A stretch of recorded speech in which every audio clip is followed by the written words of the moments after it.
Hi everyone, today I have a very special treat for you. I wanted to do an indigo demo probably a couple times this summer just to show you really what this magical dye can do and why it's so special. So here we are at Praxis Fiber Workshop. You can see the studio behind me, our twins also behind me.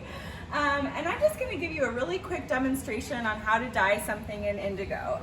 So this pot of indigo that we've prepared is the synthetic version of the natural dye. 99% of the time that we're wearing denim blue jeans, using indigo in the world as artists, as consumers, it is a synthetic version. So why are we using that when I'm saying that it's bad for the environment? It is not good for the environment. However, in a small batch dose in an art studio for fine art purposes, we're able to dispose of it in the proper way, and it really is wonderful to have as a resource while we're busy preparing the natural indigo, which you guys are all growing. So it is made in a chemistry lab.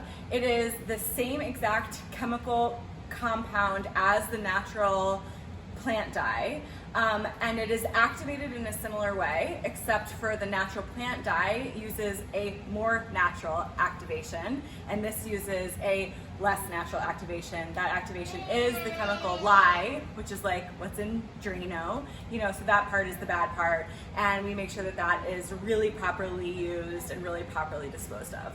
So with that said, it still does the same thing, and I'm going to show that to you right now. So today I have a piece of white linen, and I'm going to go ahead and dunk it into the indigo and have you get kind of close up here. So I'm going to slowly lower the cloth into the pot, and as you can see, I'm going to show you here in a second, that inside the vat, the dye is actually green. So if I just pop it out, you can see that tealish green color. Sometimes an even happier brand new bath will be as green as kind of a lime green color.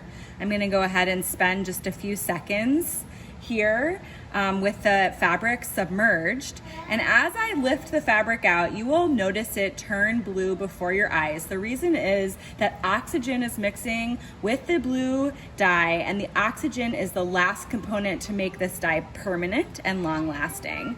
So here's this green. As I pull it out, you can see how green, and I love the green color actually, it's so beautiful. And as we let the air hit it, and you can see it mostly at the top,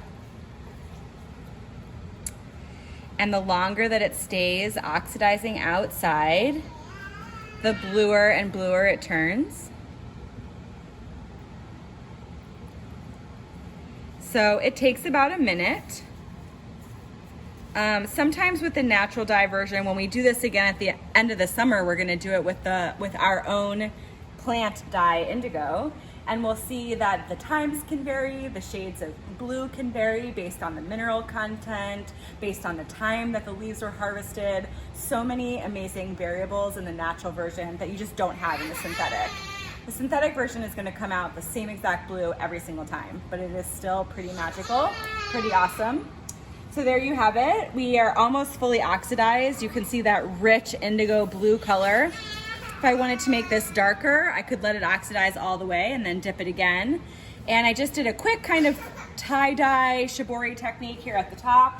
I'll undo it and show you the pattern that I made at the very top.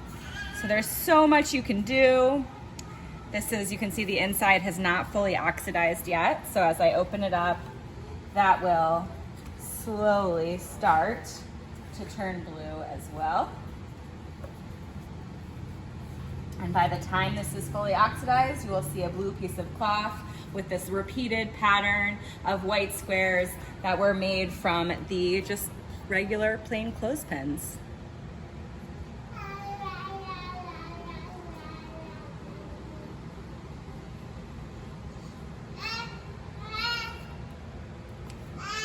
So that's it, everybody.